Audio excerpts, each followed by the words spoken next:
പ്രിയമുള്ള എൻ്റെ വിദ്യാർത്ഥിനികളെ എല്ലാവരെയും ഞാൻ ഓൾ കേരള ഡിസ്റ്റൻസ് എഡ്യൂക്കേഷൻ എന്ന് പറയുന്ന നമ്മുടെ സ്ഥാപനത്തിലേക്കുള്ള ഓൺലൈൻ വീഡിയോ ക്ലാസ്സിലേക്ക് സ്വാഗതം ചെയ്യുകയാണ്. ഇന്ന് ഞാൻ നിങ്ങൾക്ക് മുമ്പിൽ പ്രസന്റ് ചെയ്യുന്നത് NS+2 ഹ്യൂമാനിറ്റീസ് അല്ലെ കോമേഴ്സിൻ്റെ എക്കണോമിക്സിൻ്റെ ന്യൂ സിലബസ് അനുസരിച്ചുള്ള ക്ലാസ്സാണ്. 9ാമത്തെ ചാപ്റ്റേഴ്സാണ്. മെഷേഴ്സ് ഓഫ് ഡിസ്പേർഷൻ എന്ന് പറയുന്ന ചാപ്റ്ററാണ് നിങ്ങളുടെ മുമ്പിൽ അവതരിപ്പിക്കുന്നത്. എൻ്റെ വീഡിയോ കേൾക്കുന്ന എല്ലാവരും ലൈക്ക് ചെയ്യുക, ഷെയർ ചെയ്യുക, കമൻറ്റ് ചെയ്യുക, സബ്സ്ക്രൈബ് ചെയ്യുക. നമുക്കറിയാം 2024 അവിടുന്ന് അങ്ങോട്ടുള്ള ബാച്ചിൽ ഇനി മുതൽ എക്സാം എഴുതുന്ന വിദ്യാർത്ഥികൾക്ക് സിലബസിൽ അപ്ഡേഷൻ ഉണ്ട്. അവർക്ക് മൊത്തം പാഠഭാഗത്തിൻ്റെ 60% മാത്രം പഠിച്ചാൽ മതി. ബാക്കിയുള്ള 40% അസൈൻമെൻറ്റ് ചാപ്റ്ററാണ്, അത് പഠിക്കേണ്ടതില്ല. ഓക്കെ, അപ്പോൾ അത് വെച്ചിട്ടുള്ള ക്ലാസ്സുകളാണ് നമ്മൾ നടത്തിക്കൊണ്ടിരിക്കുന്നത്. എന്നാൽ ഓൾറെഡി 2023 വരെ അഡ്മിഷൻ എടുത്ത വിദ്യാർത്ഥികളാണെങ്കിൽ അവർ പഴയ സിലബസ് തന്നെ ഫോളോ ചെയ്യാം, പഴയ മോഡൽ ക്വസ്റ്റ്യൻ പേപ്പർ ഫോളോ ചെയ്യണം. അവർക്ക് 60-40 എന്നുള്ള നിയമം ബാധകമല്ല. അപ്പോൾ പുതിയ രീതി അനുസരിച്ച് നമുക്ക് 8ാമത്തെ ചാപ്റ്ററാണ് ഫസ്റ്റ് തുടങ്ങുന്നത്, അത് കഴിഞ്ഞാൽ പിന്നെ 9ാമത്തെയാണ്. അപ്പോൾ പുതിയ മെത്തേഡ് പ്രകാരമാണ് നമ്മൾ ക്ലാസ് എടുക്കുന്നത്. എക്സാമിന് ക്വസ്റ്റ്യൻസ് ഇംഗ്ലീഷിലായിരിക്കും. മലയാളത്തിൽ പരീക്ഷ എഴുതുന്ന ഒരു വിദ്യാർത്ഥിക്കും ക്വസ്റ്റ്യൻസ് ഇംഗ്ലീഷിലാണ്. അപ്പോൾ ഇംഗ്ലീഷിൽ ക്വസ്റ്റ്യൻ വന്നു കഴിഞ്ഞാൽ എങ്ങനെ മലയാളത്തിൽ ആൻസർ ചെയ്യാം എന്നുള്ളൊരു കോൺഫിഡൻസ് ഉണ്ടാകാൻ വേണ്ടിയിട്ടാണ് ക്വസ്റ്റ്യൻസ് നമ്മൾ ബോർഡിൽ എഴുതി ചെയ്യുന്നത്. മെഷേഴ്സ് ഓഫ് ഡിസ്പേർഷൻ എന്ന് പറയുന്നത് വലിയൊരു ചാപ്റ്ററാണ്. ഓക്കെ, നമ്മൾ കഴിഞ്ഞ ചാപ്റ്റർ മെഷേഴ്സ് ഓഫ് സെൻട്രൽ ടെൻഡൻസിയിലാണ്, mean, median, mode. Measures of ഡിസ്പേർഷനിൽ വരുന്നത് ഒന്ന് നമുക്ക് പഠിക്കാനുള്ളത് 5 എണ്ണമാണ്. റേഞ്ച്, ക്വാർട്ടർ ഡീവിയേഷൻ, അതിൻ്റെ ഷോർട്ടാണ് QD, mean deviation short MD, 4 standard deviation, 5 tolerance curve. ഓരോന്നും ഓരോ വീഡിയോയിൽ അവതരിപ്പിക്കാൻ എന്നാണ് വിചാരിച്ചിരിക്കുന്നത്. ഇന്നത്തെ വീഡിയോയിൽ നമ്മൾ റേഞ്ച് മാത്രമേ പറയുന്നുള്ളൂ. എന്താണ് റേഞ്ച്? 3 സീരീസിലും, ഇൻഡിവിജ്വൽ സീരീസിലും, ഡിസ്ക്രീറ്റ് സീരീസിലും, കണ്ടിന്യൂസ് സീരീസിലും റേഞ്ച് എങ്ങനെ കണ്ടുപിടിക്കാവുന്നതാണ്.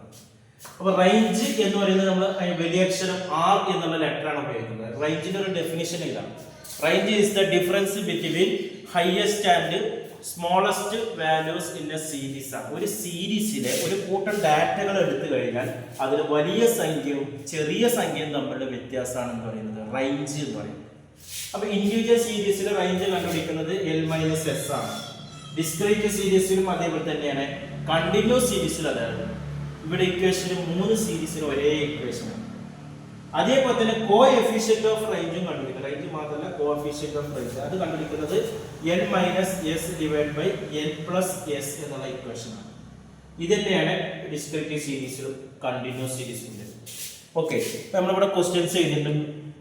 റേഞ്ച് കണ്ടുപിടിക്കുന്നത് ഇൻഡിവിജ്വൽ സീരീസ് ആണ്. ഫൈൻഡ് റേഞ്ച് ആണ്. എങ്ങനെയാണ് റേഞ്ച് തന്നിട്ടുള്ളത്? ഇൻഡിവിജ്വൽ സീരീസ് ആകുമ്പോൾ ഒരു ടൈപ്പ് ഡാറ്റ മാത്രമേ തരൂ, അത് X ആണ്. അപ്പൊ റേഞ്ചിന്റെ ഇക്വേഷൻ നമ്മളുണ്ട്. റേഞ്ച് ഈക്വൽ ടു L-S ആണ്. L നടന്നതില് ലാർജസ്റ്റ് എത്രയെന്ന് നോക്കാം, 30 ആണ്. മൈനസ് സ്മാളസ്റ്റ് എത്രയെന്ന് നോക്കാം, ഏറ്റവും ചെറുത് എത്ര? ഏറ്റവും വലുത് 30 ആണ്, ഏറ്റവും ചെറുത് 10 ആണ്. 30 - 10 20 ആണ്. ഇതാണ് റേഞ്ച്. വളരെ സിമ്പിൾ ആണ്. ഇതേപോലെ തന്നെ കോഎഫിഷ്യന്റ് ഓഫ് റേഞ്ച് അതിന്റെ ഇക്വേഷൻ L-S/L+S ആണ്. അപ്പൊ L-S എന്ന് പറയുമ്പോൾ ലാർജസ്റ്റ് എത്ര? 30 - 10 L+S. ലാർജ് പ്ലസ് സ്മാൾ ആണ്. അപ്പൊ 20/40. 20 40 കൊണ്ട് ഡിവൈഡ് ചെയ്യും. അപ്പൊ നമ്മൾ ഡിവൈഡ് ചെയ്യും കേട്ടോ. 2 4 കൊണ്ട് ഹരിച്ച് കഴിഞ്ഞാൽ 0.5 ആണ് വരിക കേട്ടോ. 0.5 ആണ് നമുക്ക് കോഎഫിഷ്യന്റ് ഓഫ് റേഞ്ച്. എപ്പോഴും കോഎഫിഷ്യന്റ് ഓഫ് റേഞ്ചിന്റെ ആൻസർ 1-ലും താഴെ ആയിരിക്കും, അല്ലെങ്കിൽ നമ്മുടെ ആൻസർ തെറ്റാണ്. ഇതേപോലെ തന്നെ ഡിസ്ക്രീറ്റ് സീരീസിൽ എന്താണ് റേഞ്ച് കണ്ടുപിടിക്കാൻ. ഡിസ്ക്രീറ്റ് സീരീസിന്റെ പ്രത്യേകത എന്താണ്? അവിടെ X തന്നിട്ടുണ്ടാവും, F തന്നിട്ടുണ്ടാവും. 2 ടൈപ്പ് ഡാറ്റ ഉണ്ടാവും, ഫ്രീക്വൻസി ഉണ്ടാവും. അപ്പൊ ഇവിടെ നമ്മൾ കണ്ടുപിടിക്കുന്നത് ഇതേ ഇക്വേഷൻ L-S ആണ്. ലാർജസ്റ്റ് ഇതിൽ എത്രയാണ്? 40 മൈനസ് സ്മാളസ്റ്റ് എത്രയാണ്? 10 ആണ്. ഈക്വൽ ടു 30 ആണ് റേഞ്ച്. വളരെ സിമ്പിൾ ആണ്. ഇതേപോലെ കോഎഫിഷ്യന്റ് നമുക്ക് ഇവിടെ കാണാം. L-S/L+S. അപ്പൊ L എന്ന് പറയുന്നത് largest 40 minus smallest 10 divide by largest plus smallest. വലുതും ചെറുതും പ്ലസ് ചെയ്യാം. അപ്പൊ 30/50. അതിൽ 0 വെട്ടിക്കഴിഞ്ഞാൽ 3/5. 3നെ 5 കൊണ്ട് ഡിവൈഡ് ചെയ്യാം. കാൽക്കുലേറ്റർ ഉപയോഗിക്കാൻ പറ്റില്ല, അപ്പോൾ നമുക്ക് ഇങ്ങനെ ചെയ്യാം. 3 ആയിരിക്കണം 5. ഇവിടെ 0 ഇടുക, 0.6. അപ്പൊ ഇവിടെ 0.6 ആണ് കോഎഫിഷ്യന്റ് വരുന്നത്. ഇതേപോലെ കണ്ടിന്യൂസ് സീരീസിൽ നമ്മൾ എന്ത് ചെയ്യണം, റേഞ്ച് കണ്ടുപിടിക്കുന്നത് ഇതേപോലെ L മൈനസ് എസ്. അപ്പൊ L എന്ന് പറഞ്ഞാൽ ലാർജസ്റ്റ് എന്ന് പറഞ്ഞാൽ 40 ആണ്, സ്മാളസ്റ്റ് എന്ന് പറഞ്ഞാൽ 10 ആണ്. എക്സിന് മാത്രം നോക്കിയത് എഫ് നോക്കണ്ട, ഇവിടെ തന്നെ എക്സിന് മാത്രം പരിഗണിച്ചാൽ മതി, എഫ് പരിഗണിക്കുക വേണം. അപ്പൊ 40 മൈനസ് 10 ഈക്വൽ ടു 30. ഇവിടെ അതേപോലെ തന്നെ ചെയ്യാം. കോഎഫിഷ്യന്റ് ആവുമ്പോൾ 40 മൈനസ് 10 ഡിവൈഡ് ബൈ 40 പ്ലസ് 10. അപ്പൊ 30/50. 0 വെട്ടിയ 3/5.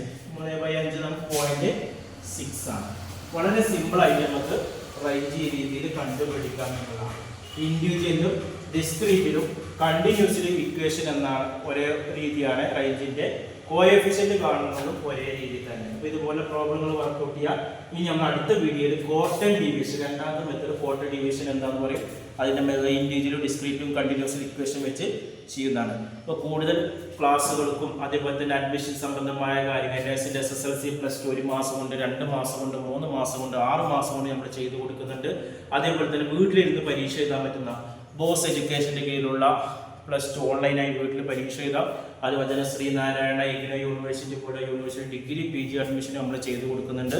അഡ്മിഷനും മറ്റു കാര്യങ്ങൾക്കും കോൺടാക്ട് ചെയ്യേണ്ട വാട്സപ്പ് നമ്പർ നമ്മുടെ ചാനൽ ഡിസ്ക്രിപ്ഷൻ ബോക്സിലുണ്ട്. നിങ്ങൾ കോൺടാക്ട് ചെയ്യുക 9037114679. Okay, thank you.